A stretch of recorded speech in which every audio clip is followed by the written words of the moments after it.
Queen, one of the most epic bands ever to walk the face of the earth. And yet, their movie, Bohemian Rhapsody, is pretty lackluster. Everyone, what's up? It's me, lo-fi musician and producer, Blue Sirens. Today, we're going to be talking about Bohemian Rhapsody, the Queen documentary. But before we dive in, don't forget to like, comment, and subscribe. So, Queen's one of the most epic bands ever. They have rock anthems that have stood the test of time. I can't go to a single concert without Bohemian Rhapsody playing at some sort of time. I can't go to a rock concert without Bohemian Rhapsody playing at some sort of time while we're waiting for the band to come out on stage. And while we're waiting, everyone is screaming that song. And it's a 6-minute long song. And to Queen's credit, they defied the odds of doing a 6-minute song and having it played on the radio. But when that song comes on, everyone cranks it up and they scream like crazy. So, if their music's so great, why did this movie just not really land? Well, to me, this documentary isn't really a documentary. And maybe it's wrong that I called it a documentary, but it's really kind of a dramatization of their life, mostly Freddie Mercury's, and I have no idea how accurate this is. Like, someone could just say, oh yeah, they just needed something and they kind of took some liberty with this, and I would say 100% agree. Like, there's no dates on when things happen. There's like no reference really to like maybe news articles or things like that. They reference some live concerts, which we could go look up and verify. But there's a lot of conversations, and the majority of the movie is these conversations where we're kind of mostly going on hearsay. I don't know if the other living band members like Brian May had input into any of these scenes. So it's tough for me to call this a documentary because a lot of it kind of doesn't feel too factual. A lot of these things are conversations that happen probably behind closed doors, or like, oh, I bet this kind of happened like this. So there's not necessarily the need to have a factual check on some of these things because it could all be hearsay.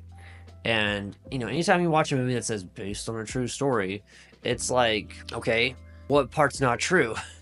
So you don't really know, and that kind of is what makes some aspects of it fun, because some of these things can be stretched and maybe be a little more inspiring. But I think when it comes to music and documentaries, like, most of the stuff is probably pretty well documented because these guys were famous, they were big, they were traveling the world. There's got to be a newspaper or a recording or eyewitnesses that can say, yes, this is how it went down, I was there. And you can create like a factual recount of how things happened.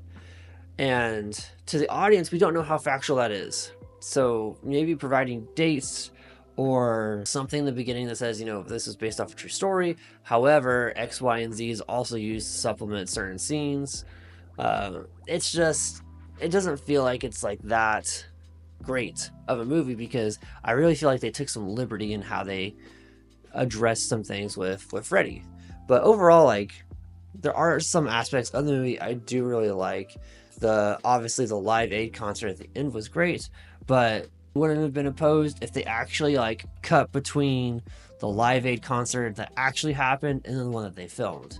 And there's a movie called Moneyball where they do this. Like, they cut between actual film of people playing the baseball games and then the dramatization of those games. And I think that really stuck home for me of like, oh wow, like, legitimate, this happened. And it happened this specific way. So I think cutting back and forth between that, the live action filming that you're doing and the actual film of those events, can really instate and instill how powerful those scenes are and how real they are. Dramatizations, I think it's very fun for the actors that are doing them, but it just depends on what the goal of the film is for the filmmaker. If they're like, hey, we want to make something that looks cool and it's fun, and really kind of like fanboy it by reenacting it, okay, do what you did with Bohemian Rhapsody. But if your goal is, we want to make something that has elements of a modern day actor in it, but also being able to showcase like this legitimately happened, then cut back and forth between those two films, the live action and how it actually happened films. And another aspect that I just didn't really like for this movie, or I just wasn't really expecting it, I guess, was they'll write a song and then there'll be like a kind of montage while maybe half of the song is playing. They'll be like in the studio, here's the story behind it. And then they're like, oh yeah, that's good. They'll start playing it, start recording it, and then it shifts to a montage of a different scene. And they're playing that song on the road, or Freddie's doing something, or it's cut to another aspect of maybe them doing a music video, which I guess there is a lot of stuff they're trying to fit into the movie, but it doesn't really ever feel that way. It doesn't feel like they're shoving a lot of stuff into the movie. It just seems like, oh, we want to be fun and whimsical and have a highlight on some of the music by doing this kind of weird little music video thing in the middle. When me, as a viewer, I would have actually preferred if they did more things in the studio and then said, yeah, like this is a reenactment of the process of some of the recordings, which they do a little bit, but they play some songs that are just in the background. And it's like all Queen songs. And I'm like, those would have been much better conversations or elements to have on screen. Like in the movie, they show several scenes where Freddie kind of struggles with who he is and doesn't know who his friends are. And they play the collaboration they did with David Bowie, Under Pressure.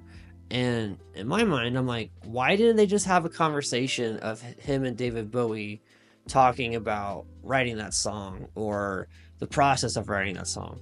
Because if this is a dramatization and you're taking a lot of liberty, it seems to me that Freddie Mercury and David Bowie would probably have had a really interesting conversation about how to be who you want to be and what it feels like to like not belong and be a misfit, because that was kind of their things. So I don't know why they didn't have that kind of scene in the movie. I don't know if that scene actually happened. Here's the thing. If a scene like that never happened, that's fine. But don't play like Under Pressure in the movie when it's like, why aren't we talking more about that? Like put some other song in there or have some score go in underneath there.